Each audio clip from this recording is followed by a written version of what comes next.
আপনাদের এলাকায় যদি কেউ জীবিত থাকেন ওই 12টার পরে জাগ্রত থাকেন, তাহলে দেখবেন ঠুস ঠুস ঠুস ঠুস ফুটাইতেছে। আহা, তোমার আল্লাহ টাকা দিছে, ঠিক আছে, তোমার মন চাইছে তুমি টাকা পোড়ায় ফেলবা, কিন্তু এটা তো খেয়াল করো যে পরে টাকার আবার হিসাব দেওয়া লাগবে। যে আতশবাজি, এটা তো টাকার এই পোড়ায় দেওয়ার মতো না। টাকা দিয়ে একটা এমন একটা কিনলো, এটার পরে আগুন লাগায়, ওপরে এটা আগুনে জ্বললে একটা আলো হইল। তো এটা এমন হইতে হইলো তোমার কাছে 2 কোটি টাকা আছে, তো 2 কোটি টাকা একটা জায়গার ভিতরে রাখলা, ওখানে কিছু বারুদ দিলা, ওখানে কিছু হলুদ দিলা, কিছু সিঁদুর দিলা, বিভিন্ন রং বেরঙের কিছু দিলা, পরে আগুন জ্বালাই দিলা, ব্লাস্ট হইলো, আর একটু লাল এমন ছড়ায় পড়লো, তুমি দেখে বেটকাইতে থাকলা গরুর ঘরের গরু। এটা তো এমনই হইলো। তুমি টাকাগুলার এখানে রাইখা আবার সেটা বাস করে ফুটলো, একদম লাল নীল ছড়ায় পড়লো, আর তুই হইলো একটা গরু, এটা দেখে তোর ভালো লাগলো। হ্যাঁ, লাল হঠাৎ করে একটা দেখলে তো এটা বাচ্চা, যার আকল হয় না, খুশি হয়, ব্যাকলে খুশি হয়। আপনাদের ছোট বাচ্চাগুলার আইনা যখন এমন একটা কিছু দেন লাল, এর যদি এক হাতে দেন 10,000 কোটি টাকা, অথবা মনে করেন এক হাতে দিলেন একটা খুব মানে বড় একটা টাকার বান্ডেল, আর আরেক হাতে হলো একটা লাল প্লাস্টিকের বল। লাল কিসের বল? বাচ্চাটা কোনটা নিব? প্লাস্টিকের বলটা নিব, কারণ এর আকল অনেক বেশি, ঠিক না? কি কারণে নিব? আর ব্যাকল দেখে নিব। বাচ্চা ব্যাকল হওয়া দোষের না, কিন্তু বাচ্চা তো ব্যাকল নাকি? ব্যাকল মানে যারা আকল হয় নাই, আকল না হওয়ার কারণে এটা নিব না। এর সামনে আপনি এক জায়গার ভিতরে একটা দামি কিছু রেখা দিলেন, কোরআন মাজিদ রেখা দিলেন বাচ্চার সামনে, আর আরেকটার ভিতরে কিছু আগুন জ্বালায় দিয়ে দিলেন, আগুন লাল জ্বলতেছে, বাচ্চা কোনটা ধরবে? আগুনটা ধরবে, তো মরে যাবে, এটাও বুঝে না কেমন ব্যাকল। কিন্তু এর ব্যাকলে কোনো দোষ নাই। কিন্তু এই যে মানুষগুলো বড় হয়ে যাওয়ার পরে, ছেলেটি স্কুল কলেজে পড়ার পরে, সে এখন ব্যাকল থাকে কেমনি? সে ব্যাকল থাকতেছে কিভাবে? এখন তো ব্যাকল থাকাটা এটা অযৌক্তিক, ঠিক না? তো তোমার আল্লাহ টাকা দিছে, তুমি এটারও আকাশে পোড়ায় দিবা, কিন্তু আল্লাহর কাছে তো হিসাব দেওয়া লাগবে। আহা, তুমি যেই সময় আকাশে এটার পোড়াইতেছো, ওই সময়টায় নিচে আল্লাহর অসংখ্য বান্দা খাইতে না পাইয়া রাস্তার ভিতরে শুয়ে থাকে। না জানি ওই ক্ষুধার্ত শিশু তার মারে জিজ্ঞেস করে, মা এটা কি জ্বললো? হ্যাঁ, শুধু এই না, তোমাদের এই নোংরামির দ্বারা কত জীব জন্তু মারা যায়, কত মানুষ মারা যায়। ওই যে আমি গত বছরও শুনিয়েছি, এর আগের বছরে কোন বছর যেন, মিরপুরের একটা ছেলে ছিল, উমায়ের নাম, উমায়ের 2.5 বছরের একটা শিশু। এই শিশুটার জন্মগতভাবে হার্টে প্রবলেম ছিল। ডাক্তারের পক্ষ থেকে কঠোর নির্দেশ ছিল, এরে যে কোনো উচ্চ আওয়াজ থেকে দূরে রাখতে হবে। আহা, এই রাত্র যখন আসছে, মা বাবার জন্য একটা কালো রাত হয়ে, এই রাত্রটাতে মুহুর্মুহু যখন 12টার পরে যখন এই আতশবাজি বিল্ডিং, ঢাকার শহর তো সব গরু ছাগলের বসবাস, চতুর সাইড থেকে যখন এগুলা জ্বালানো শুরু করছে, বাচ্চাটা বারবার কাঁপে উঠতেছিল। মা বাবা কানে তুলে দিছে, কম্বল দিয়ে ঢাকা রাখছে, কোনোভাবে কিচ্ছু করতে পারে নাই। বাচ্চাটা মারা গেছে।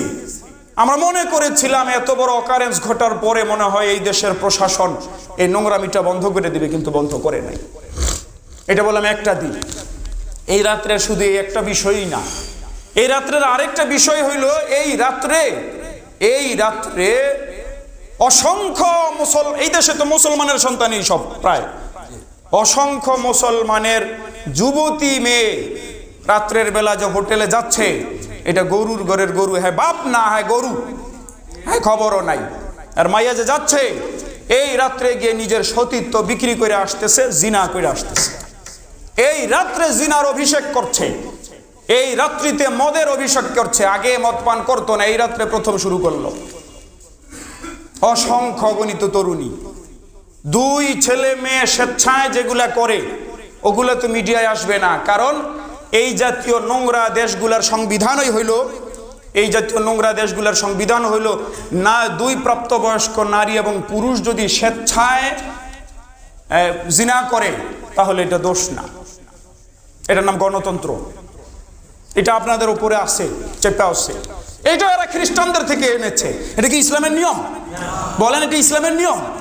যেই ইসলামে পেশাব করার তরিকা বলে, যে ইসলামে পায়খানা করার পরে ঢিলা কুলুক কেমনে ব্যবহার করবে সেটা বলে দেয়, যে ইসলাম জুতা পরার তরিকা বলে দেয়, ওই ইসলাম রাষ্ট্র চালনার নিয়ম বলে দেয় না? আপনাদের মাথায় এটাই ধরে? যে ইসলামে জুতা পরার তরিকা আছে, যে ইসলামে ওয়াশরুমে কোন পায়ে যাবে সেটার তরিকা আছে, যে ইসলামে মুজা আগে কোনটা খুলবে সেটা আছে, যে ইসলামে বগলের নিচের লোম কেমনে কাটবে সেটা আছে, নাভির নিচের লোম কেমনে কাটবে সেটা আছে। এমন ছোট্ট থেকে ছোট্ট বিষয় আছে। ওই ইসলামে রাষ্ট্র চালনার নিয়ম নাই? সেটা কি আছে আমাদের মধ্যে? আমরা মনে করতেছি শুধু নামাজ পড়লে মনে হয় আল্লাহর হুকুম হবে। নামাজ যদি আল্লাহর হুকুম হয়, রাষ্ট্র চালনার নিয়মগুলো কি আল্লাহর হুকুম না? তাহলে আপনি কিছু মানবেন আর কিছু মানবেন না, এরপরও কি ইমানদার দাবি করতে পারেন? হ্যাঁ, এখন আমাদের এটা করার আমাদের সামর্থ্য নাই, কিন্তু আমাদের সেন্স এটা থাকতে হবে যে আমরা ইসলাম অর্ধেক পালন করতেছি। কি করতেছি বলেন? অর্ধেক পালন করতেছি, অর্ধেক। তো যেগুলো সম্মতিতে হচ্ছে জিনা, এগুলো তো মিডিয়ায় আসে না। কোনগুলো আসে জানেন? এক মেয়েরে ধৈরা ছেলেরা টাইনা জামা পুরা ছিঁড়ে ফেলছে, আচরায় ওচরায় কামড়ায় কামড়ায়, নেশাগ্রস্ত তো, এগুলো পত্রিকায় আসে। এরপর এটা নিষিদ্ধ হয় না, এরপরও নিষিদ্ধ হয় না। অথচ বাংলাদেশে কত কিছু নিষিদ্ধ হয়ে যায়। তো এই রাত্রটা ওদিন আসতেছে। আমার এমনিতেই ওই গত সপ্তাহে অনেক সময় বেশি নিয়ে ফেলছি, শেষ করে দিলাম। এই রাত্র আসতেছে, সবাই সতর্ক থাকবেন ইনশাল্লাহ। এখানে যারা আমার যুবকরা আছো, তোমরা এই রাত্রে খারাপ কাজগুলো করবে না ইনশাল্লাহ। বলো এই 31st নাইট আমরা করবো না ইনশাল্লাহ। আর যারা বাবারা আছেন, আপনাদের ছেলেরা এই রাত্রে এগুলো কিছু করতে চাইলে এর দরকার হয় তেজ্য করে দিবেন, এর সাথে সম্পর্ক ছিন্ন করবেন, তবু এর করতে দিবেন না। আমার বিশ্বাস আমার বাংলাদেশের যুবকরা এতটা পচে নাই। বিবাহ থেকে নিয়ে যে কোনো নাফরমানি থেকে নিয়ে একজন বাবা যদি ছেলের হাত ধরে কান্না করে দেয়, একজন বাবা যদি ছেলেরে একদম আলটিমেটাম দিয়ে দেয়, তুমি যদি এই গুনাহ না ছাড়ো, তুমি যদি আজকে থেকে দাড়ি না রাখো, তুমি যদি আজকে থেকে নামাজ না পড়ো, মওত পর্যন্ত তোমার সাথে আমি কথা বলবো না, তোমার সাথে আমার সম্পর্ক নাই, তোমার থেকে আমি দূরে চলে যাব, তুমি কামাই করে খাওয়াইলে আমি এটা খাবো না, আমার বিশ্বাস প্রত্যেকটা ছেলে বদলায় যাইত।